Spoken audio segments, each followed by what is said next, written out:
Bienvenue à tous, mesdames, messieurs, vous êtes en direct de la revue des unes de la presse africaine sur Global LTV.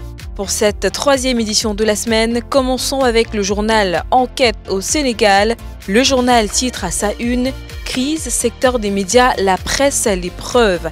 La coordination des associations de presse, en abrégé CAP, se dit préoccupée par la situation très difficile que vit le secteur des médias au Sénégal, marquée par une pression multiforme sur les entreprises de presse. Selon une source, la crise se traduit par la fermeture d'entreprises de presse entraînant la perte subite de dizaines d'emplois. La CAP est déjà au regret de constater le cas avec la suspension de parution des quotidiens Stade et Sunoulam. Le Témoin quotidien met à sa une « Banqueroute frauduleuse, le pari perdu de Jorel Dunkel ». Pour info, Jorel Dunkel est le DG d'une agence de paris foot au Sénégal. Il a été arrêté par les agents de la DIC alors qu'il tentait de s'enfuir avec sa famille. Il lui est reproché une fraude d'environ 12 milliards de francs CFA. Selon une source, l'agence en question aurait fermé ses portes au Sénégal depuis le 31 juillet dernier. Au Cameroun, à présent, commençons avec le quotidien d'information Cameroun Tribune qui édite à sa une « Inscription sur les listes électorales, le sprint final ». À quelques semaines de la fin des opérations d'enrôlement, les acteurs concernés par le processus d'enrôlement continuent de mobiliser les populations. Précisons que ces opérations s'achèvent le 31 août prochain.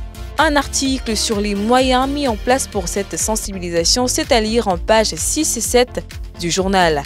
On reste au Cameroun avec l'Action qui édite à sa une « Élection présidentielle 2025, l'ANDP vaudra Paul Biya ».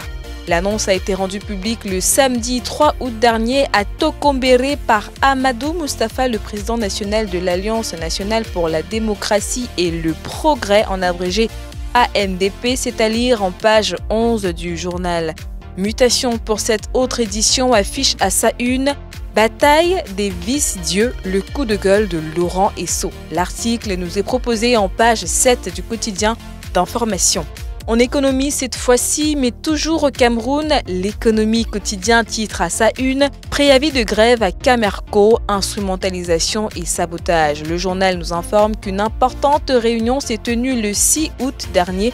Le top management de la Cameroon Airline Corporation s'est réuni afin de prendre acte des revendications du syndicat des pilotes de ligne du Cameroun. C'est à lire, mesdames et messieurs, en page 3 du journal. Le quotidien Econews lui aussi revient sur cette information et met à sa une « Les pilotes au bord de l'implosion ». Les détails, c'est en page 11. Terminons cette revue de la presse en Côte d'Ivoire avec le Patriote qui titre à sa une « Les 3 vies de la Côte d'Ivoire ». En 64 ans déjà que la Côte d'Ivoire célèbre son indépendance, c'était donc le 7 août 1960 que l'indépendance de la Côte d'Ivoire prenait effet avec le président Houphouët-Boigny. Il ne manque plus qu'à vous souhaiter, population ivoirienne, une très belle célébration de l'indépendance de votre cher pays. C'est ici que nous mettons un terme à cette troisième édition de la semaine, l'édition de la revue des unes de la presse africaine, c'est sur Global LTV.